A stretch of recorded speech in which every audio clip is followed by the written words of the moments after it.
I think participation and voice are so important in ABCD because I don't really see how you can find out what really matters to people and enable them to do it unless you are helping with that sense of voice and that sense of participation. I'm really, really passionate about good design, and I don't think you can have good design, and whether that's working with social problems or building something or whatever it happens to be, don't think you can have good design unless you are talking with, enabling people who are experiencing a situation, problem, or the joy of something, unless you are actually enabling them to tell you about it or to talk to one another about it.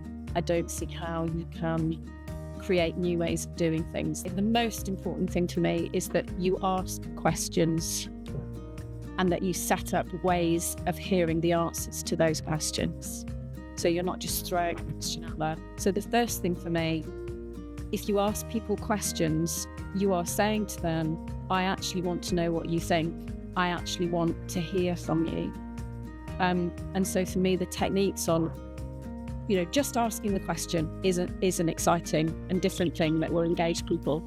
But then you've got to make it possible for them to comfortably respond to those questions.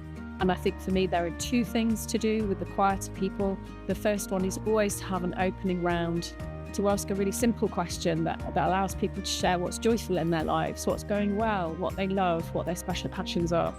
And to have a round at the beginning where nobody's interrupted and those quieter people get to say something however short it is. I train people to use these techniques in the community, and I've heard stories back that once they've done a round in their Knit and Natter or in their mental health support group, that because that person has spoken very briefly and been listened to at the top of the day, they'll have far more conversations later on in the day, and it changes everything.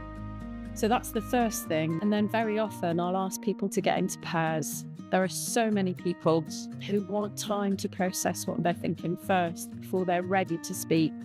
And very often that's not just people who are quieter, that's people who are marginalised, who don't feel they're part of the privilege in that room, who are worried about being judged. So I might kick off with a round, but I might go straight to asking people to work with a question in pairs and to share their thoughts without interrupting each other. So yeah, that's two techniques. Always questions, but then using a round on a question and then asking people to go into pairs before you're in open discussion.